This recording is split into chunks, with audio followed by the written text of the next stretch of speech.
tidak ada pesangon. Berarti RUU Cipta Kerja menghapus pesangon. Itu jelas di situ dikatakan.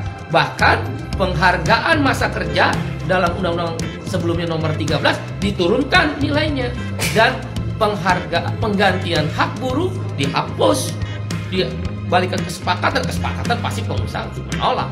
Jelas pesangon hilang. Yang ketiga adalah penggunaan outsourcing yang masif. Yang sebelumnya outsourcing hanya 5 jenis pekerjaan, sekarang diperbolehkan. Sekarang semua jenis pekerjaan dan tidak ada batas waktu. Seumur hidup anak kita, para ibu yang susah-susah menyekolahkan anaknya, yang berjibaku pontang-panting mencari rezeki tambahan untuk menyekolahkan anaknya, negara membuka ruang. Para agen, saya quote and quote, bukan berarti seperti itu, tapi quote and quote tanda petik, menjual buruh kepada pengusaha-pengusaha yang serakah itu. Karena sekarang bisa melalui agen bebas seumur hidup dan tidak jelas masa depannya. Yang keempat adalah alasannya karyawan kontrak sekarang bebas. Dulu karyawan kontrak harus ada persyaratan. Boleh menggunakan karyawan kontrak kalau paling lama 3 tahun pekerjaan itu, jenis pekerjaan tertentu, untuk pre-pro, bukan mass product, bukan produksi massal dan sebagainya. Sekarang syarat itu dihapus, dibolehkan menggunakan karyawan kontrak semua jenis pekerjaan dengan batas waktu tidak tertentu. Wahai ibu-ibu dan bapak-bapak, anak-anak kita terancam dengan masa depannya yang dikontrak seumur hidup tanpa kejelasan nasibnya dan di outsourcing seumur hidup melalui para agen-agen pekerja yang menampung pekerja itu. Berbahaya buat negara ini, terlalu liberal, tidak ada perlindungan negara kepada rakyatnya. Yang kelima adalah social security, jaminan sosial dihapus, khususnya jaminan kesehatan dan jaminan pensiun. Dengan berlakunya upah per jam atau istilah dalam undang RUU tersebut persatuan waktu, maka tidak ada lagi kewajiban untuk membayar jaminan kesehatan dan jaminan pensiun. Bagaimana menghitung pensiunnya dengan upah per jam?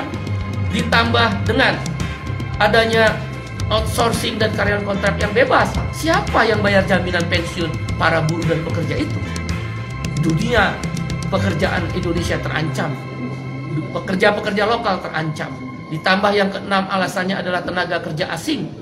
Dulu harus mendapatkan izin menteri, sekarang hanya sekedar pengesahan tanpa perlu izin menteri. Siapa yang kontrol bahwa buruh kasar tenaga kerja asing bisa masuk?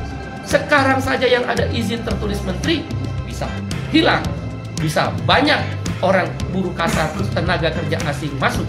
Sudahlah outsourcing, sudahlah kontrak bebas, sudahlah upah murah, sudahlah masa depan tidak ada, buruh-buruh asing bisa bekerja di startup dan lembaga pendidikan sekarang bebas untuk memakai jasa tenaga kerja asing. Itu berbahaya, mengancam pekerja lokal. Yang ketujuh adalah yang kita sebut dengan waktu kerja. Sekarang ini maksimal adalah 7 jam sehari dalam 6 hari kerja, Senin sampai Sabtu, atau 8 jam sehari dalam 5 hari kerja, Senin sampai Jumat. Dalam RUU Cipta Kerja dihapus semuanya. Hanya dikatakan maksimal 40 jam seminggu. Berarti orang boleh bekerja, buruh dipaksa bekerja 14 jam seminggu. Dan buruh tidak diberi waktu istirahat, karena lemburnya boleh 18 jam dalam sehari.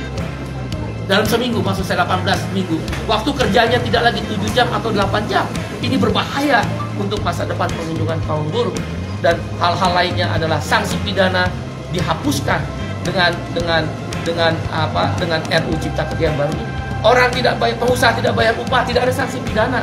Terlambat bayar upah, tidak ada larangan. Kalau begitu kalau saya pengusaha bisa bayar upah 3 bulan sekali dong. Di mana negara kalau begitu? Kalau memang tujuannya investasi, kenapa tidak ada perlindungan? Kita setuju investasi, yang tidak kita setuju adalah tidak ada perlindungan. Dan kemudian hal lainnya yang ke-9 adalah bahwa PHK jadi mudah sekarang.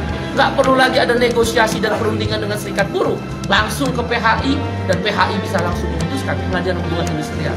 Karena itu kami berpendapat 9 alasan KSPI menolak RUU Cipta Kerja yang sudah resmi diserahkan DPR akan dilakukan perlawanan. Bagaimana kalau kemudian DPR tetap mengesahkan RUU tersebut, ada 3 langkah yang kami lakukan. 1, aksi besar-besaran selama pembahasan di DPR, maupun kalaulah dipaksa untuk disahkan yang merugikan buruh tadi. Aksi nasional, aksi daerah, bahkan tidak menutup kemungkinan aksi yang melibatkan komponen yang lebih luas. Kawan-kawan mahasiswa, mereka terancam. Begitu masuk pasar kerja, tidak punya masa depan. Para ibu-ibu, bapak-bapak terancam karena mengeluarkan biaya tinggi untuk menyekolahkan anaknya, tidak punya kepastian masa depan untuk anak-anaknya. Para pemuda-pemuda dan pemudi terancam, nggak mungkin mau menikah karena outsourcing dan karyawan kontrak. Indonesia terancam, darurat terhadap kesejahteraan Indonesia. Dan karena itu, aksi besar-besaran melibatkan semua masyarakat yang lebih luas dan masif akan dilakukan. Di DPR, di pemerintah, di daerah, bahkan boleh jadi secara nasional akan dilibatkan aksi yang lebih besar-besaran. Menghentikan produksi kalau memang